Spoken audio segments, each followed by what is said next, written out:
Joining me in the studio, Jeremy Daly. He joins us from Tripp Family Medicine, where he works as a physician assistant. It is his week in rotation, and he joins us periodically as we mix up the how shall we put it, the staff. What you drew the short straw this week, right? I did. I'm the lucky one. It's coming up on 8:34. It's 27. Bill Colley with you as well on Top Story. But we call this Better Health with Tripp Family Medicine, and we do it every week. We do it between 8:30 and 9 o'clock, and it's an opportunity to get some medical information to you that's obviously important. And you also have an opportunity periodically, those of us, by the way, who are still having some sinus drip here, glad Jeremy's here to do most of the heavy lifting this half hour. But it gives you an opportunity to call in if you have a comment or question, too, and actually get some medical advice from a friendly voice. And I was mentioning just before you got here, this time of year, you walk through offices, and all you see are trays of cookies, candy, brownies, cakes, pies, and it's a very challenging time because all of those foods are going to have high sugar content. This is a good time to actually address a topic like diabetes. That's exactly right. And we're passing some of that holiday cheer ourselves from Tripp Family Medicine to people that we appreciate this time of the year, and have some of those things in our own office. We've had plenty of generous people drop things by, but yeah, that's definitely what we want to talk about today. Is you know how that food actually affects us in the long run. Obviously, the occasional holiday treat and snack is something that we can all afford to have. But really, what we want to talk about today is in the long run, if we're eating things like that on a regular basis, how it affects our body. Specifically, the thing that we want to talk about today is diabetes. It's a pretty hot topic today in medicine, and people in general are curious what it is and how you get it, how you prevent it, and those are the things that we want to talk about today. Candy consumption in itself may not do it, but it can be a contributing factor. Sure, sure. Well, when we think about sugars, we automatically go straight to things like candy and cookies and cake. And that's true. Those things do break down to what we call glucose in the body, which is basically the most basic sugar molecule that our body uses for energy. But other things that we have to think about besides those cookies and cakes and candy are other carbohydrates. And that's what we want to talk about today. Carbohydrates are basically these big long chains of things like glucose and the like, and things that we know are made up of glucose are things like breads and pastas, milk products, yogurt. Anything that has a little bit of sweetness to it is going to have most of the time sugar in it. It's not just those things that are sweet like cookies, cake, and candy.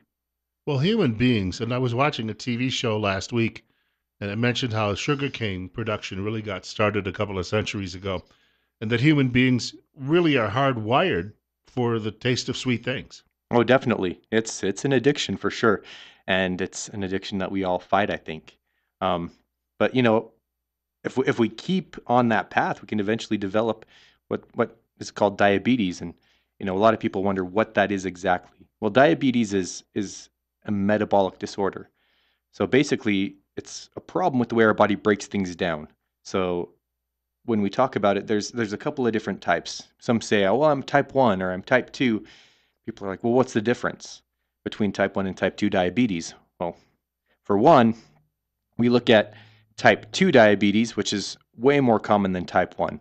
We call that adult onset diabetes, or basically diabetes that you acquire over time. And that's the one that really we can prevent. Type 1 diabetes is ones that basically we develop because of either infection or damage to the pancreas, this special organ in our body that produces insulin. And when the pancreas goes bad, it stops producing the insulin that we need, and we're kind of out of luck. So there were kids like that in school I knew, and they were obviously the type 1 exactly when we were growing up, and they were taking insulin. There were 4 or 5 of them, I think, in my grade alone. But I had an email from a friend not long ago telling me that she has taken up an exercise program because when she reached 50, she realized that she had a lot of relatives in the family who had developed type 2. And some of them, it wasn't even the weight, it was just inactivity, perhaps other dietary issues. and said that she's a medical professional as well, and said that was the driving force behind what she did. But we have seen, just because I think of the changes in our diet over the last 30 years, this huge surge in type 2. Definitely. We have more access to food than we've ever had before. In the history of the world, we can go to any store and get as much food as we could possibly want on any given day, almost 24 hours a day. And so there's really no limit to the access that we have to foods. And so, really that limitation has to come from us. Us actually saying, this is what I can have, this is all that I can eat, and I'm not going to have any more. And that's a tough thing to do. I think we all struggle with that. We have a short break, but we've got more with Jeremy Daly coming up in just a couple of minutes. He is here from Tripp Family Medicine. He works there as a physician assistant. We're talking diabetes today, and of course, the temptations we have this time of year really starts. I said Thanksgiving earlier. It starts, I think, at Halloween, and then runs through New Year's Day. So it's a couple of months of temptation. We've got more ahead, as I said. Bill Colley with you too as well. Better Health with Tripp Family Medicine, right here on News Radio 1310 KLIX and NewsRadio1310.com. And it's 28.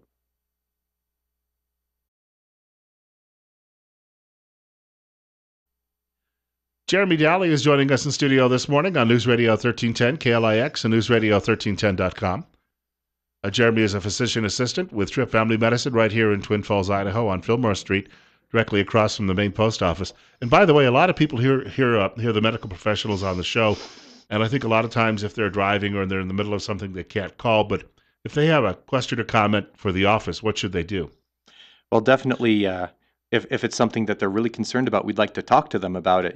We really like the face-to-face contact with our patients. And, it's sometimes difficult to get all the information that we need in just a phone call. So we like people to come into the office and, we like to give them some of our time, especially if they're new patients. We give up to 40 minutes for Wow. these spots. Really, a lot of that we can't spend with patients, but we allot a lot of time for these patients, and um, you know, some of that is finishing the chart and things like that. But we do try to give a lot of time to our patients, and that's one of the things that I love about working with the trips is it's just focused on the patients. Very much a family atmosphere. The few times Definitely. I've been there, I walked in and everyone is always willing to greet you and have a conversation. We should point out, too, if you have a call you would like to call and have a question or comment for Jeremy during the course of the remainder of the half hour, the telephone number, 736-0300. That's 736-0300. Here's a question. When I used to go to my aunt and uncle's homes during Christmas and Thanksgiving and the like, there were some tremendous cooks in the family, but all of the women they would do fudge recipes. My mother did maple candies, and everyone wants you to try something. And I guess you could try little slivers of it all. But how do you really? What sort of discipline do you need to sort of control that? I think that's a tough question to answer. There's not really a medical answer to There that, is really there? isn't. Obviously, we try not to exceed a certain amount of calories in a day. So, I mean, you could use that as the basis of how much you should actually eat. But, really, if you look at the food pyramid, it's very sparingly that we have sweets.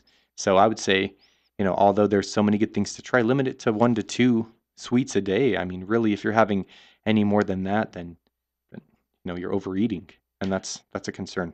And I think we needed to mention too as well that uh, sometimes that old line about pushing yourself away from the table, if you just go do some other activity, it'll get busy with something else, right? Yeah, definitely, definitely. So, what kind of the rule at my house is you get firsts, you fill your plate.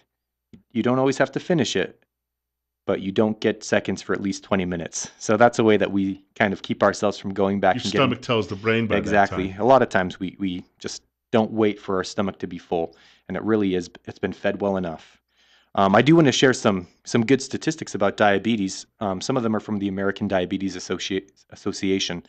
So, the reason that I want to talk about it today is diabetes is actually quite underdiagnosed.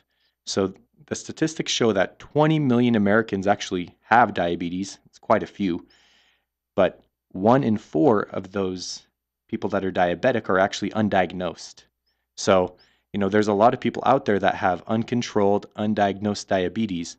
So, they're having all these And that's what I want to talk about, some of the adverse effects of diabetes, and how they can over time really hurt you and damage the body.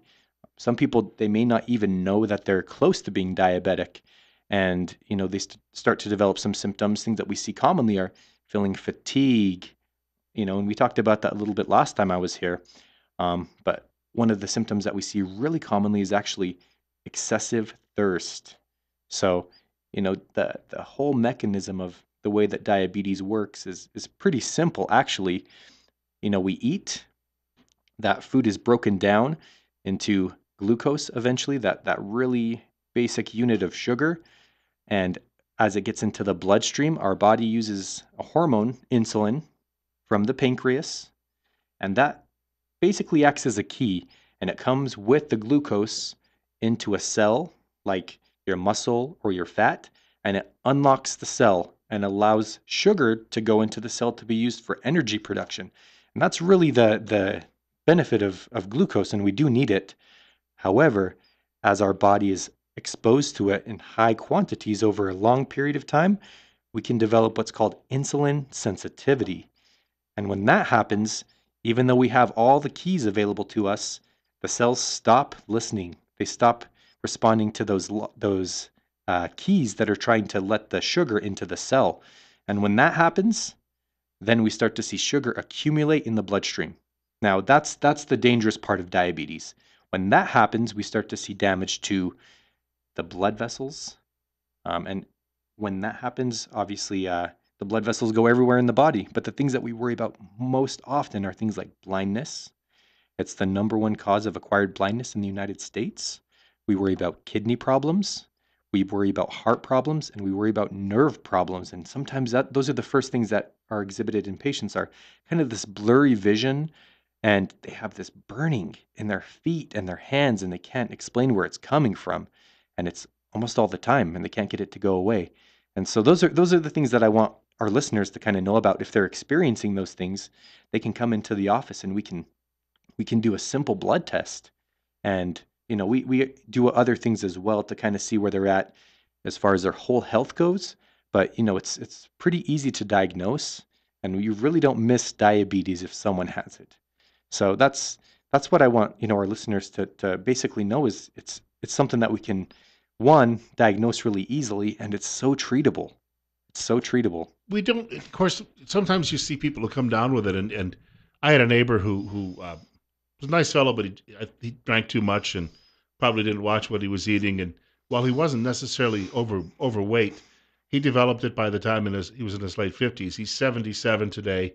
He's lost his sight. He's been wheelchair bound for 5 years because of necrosis in one foot and problems he had there. But then, in contrast, I had a deacon at church who was about 6'3", was thin, was active, and well into his 70s. And then he was diagnosed with it as well. But he said it was hereditary because his father had ended up with diabetes, getting diagnosed at 66. So two different lifestyles, vastly different lifestyles that these men led, but they both ended up with the same onset disease. Definitely. Yeah, and it's hard to say what exactly the deacon's diet was. Even if he was thin, it doesn't mean that he had a good diet. And I think sometimes today we equate thinness with health. And that's not always the case. We can be thin and still be unhealthy. So, really, really the important thing is, we can all get it, whether we have a family history, whether, we have a poor diet, whether we're overweight, whether we're not overweight. We're all at risk to get diabetes if we're eating too many carbohydrates, if we don't exercise enough. And, some of the things that we talked about definitely play into it. Ethnic origin plays into it. I'm coming from El Paso, and unfortunately, that's one thing that the Hispanic population has to deal with. The deacon was Argentinian. Exactly, Yeah. and they unfortunately struggle with that. Even people who, yeah, you wouldn't think would have it, they have diabetes, and so it has to be treated. We have a caller for Jeremy Daly. Jeremy, of course, is a physician assistant at Tripp Family Medicine in Twin Falls. And caller, you're up next. You're on the air on KLIX. Oh, good morning. Good morning. I just wanted to let the callers know I was one of those that was diagnosed with diabetes. I'm 49 now, and I was about 32. Mm-hmm. I was very fit. Doctors could not understand why. There's no history in my family. I wasn't obese, but my diet was horrible, and still don't know why I came down with diabetes, but I did. And I ignored all the obvious warning signs because I didn't know what they were. So, people should research that a little bit, and if they're having excess thirst and fatigue and things like that, they should come in and see you. No, I appreciate that. Now, can I ask you a question? Sure. Now, when you were diagnosed with diabetes, did they start you with medication that you took by mouth, or was there injection insulins? What did you start with? Oral meds. Okay. And it And worked very well with my changing my diet for probably 8 to 10 years. mm-hmm, But now I have to supplement it with insulin. definitely. Well, and that's kind of the course of diabetes, unfortunately, is we get that insulin resistance, which sounds like that's what you had first, and that's why we treat it with those oral medications, and then after that we sometimes have to go to things like insulin, and it's not due to failure of yourself or people who have to eventually be on insulin. It's the fact that your pancreas starts to fail, and doesn't make a sufficient amount of insulin to actually help your body to use that sugar. Want to thank him for the telephone call, and believe we have another caller with us. And caller, you're up next. You're on the air with Jonathan or Jeremy Daly. We combined the doctor and the physician assistant for a moment. Go ahead. You're on the air. Yeah, I've kind of been, it's the new year and everyone's looking at a new diet plan and everything. And a friend of mine, I guess, is doing the every other day diet. He said that I should try it.